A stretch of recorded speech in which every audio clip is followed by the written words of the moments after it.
வங்கிகளில் முதல் முறை கடன் வாங்குபவர்களுக்கு வங்கிக் கடன்கள் வழங்க குறைந்தபட்ச சிபில் மதிப்பெண் கட்டாயமில்லை என்று மத்திய அரசு அறிவித்துள்ளது. இதன் மூலமாக முதல் முறை கடன் வாங்குபவர்களுக்கு சிபில் ஸ்கோர் பிரச்சனை இருக்காது. எளிதாக கடன் கிடைக்க வாய்ப்பும் இருக்கிறது. என்ன விவரம் பார்க்கலாம்.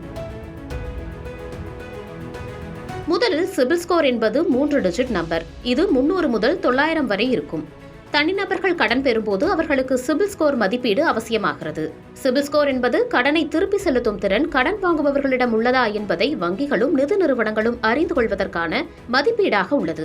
ஒரு நபரின் சிபில் ஸ்கோர் எவ்வளவு சிறப்பாக இருக்கிறதோ அந்த அளவிற்கு கடனை பெறுவதற்கு தகுதியை அவர் பெற்றிருக்கிறார் என்பது அர்த்தம். சிபில் ஸ்கோர் சிறப்பாக இருக்கும் பட்சத்தில் கிரெடிட் கார்டுகள் எளிதாக கிடைக்கும். வங்கிகளும் நிதி நிறுவனங்களும் கடன் வழங்க முன்வரும். அப்போது அதிக தொகையை கடன் பெறுவதற்கான வாய்ப்பு அதிகரிப்பதோடு ப்ராசஸிங் ஃபீஸ் தள்ளுபடி செய்யவும் வாய்ப்புண்டு.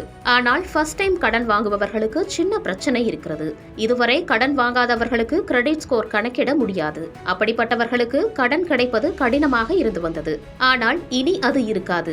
என்ன விஷயம் என்று பார்க்கும்போது முதன்முறையாக கடன் பெறுபவர்களுக்கு குறைந்தபட்ச சிபில் ஸ்கோர் தேவையில்லை என நிதித்துறைக்கான மத்திய இணையமைச்சர் பங்கஜ் சௌத்ரி விளக்கமளித்துள்ளார். நாடாளுமன்ற மழைக்கால கூட்டத்தொடரில் இணையமைச்சர் பங்கஜ் சௌத்ரி மக்களவையில் பேசியபோது சிபில் ஸ்கோர் தொடர்பான ரிசர்வ் வங்கியின் நிலைப்பாட்டை விவரித்தார். அப்போது கடன் கோரி முதல் முறையாக விண்ணப்பிப்பவர்களுக்கு சிபில் ஸ்கோர் குறைவாகவோ அல்லது 0 இருந்தால் அதை காரணம் காட்டி விண்ணப்பத்தை நிராகரிக்க கூடாது என வங்கிகள் மற்றும் நிதி நிறுவனங்களுக்கு அறிவுறுத்தினார். கடன் விண்ணப்பங்களுக்கு குறைந்த சிபில் ஸ்கோரை ரிசர்வ் வங்கி நிர்ணயிக்கவில்லை என்றும் அவர் குறிப்பிட்டார். இதன் மூலம் புதிதாக கடன் பெறுபவர்களுக்கு சிபில் ஸ்கோர் ஒரு பெரிய பிரச்சனையாக இருக்காது. அதே நேரம் வங்கிகளும் நிதி நிறுவனங்களும் விண்ணப்பதாரரின் கடன் திரும்ப செலுத்தும் திறனை மதிப்பாய்வு செய்யும் என்பதும் குறிப்பிடத்தக்கது.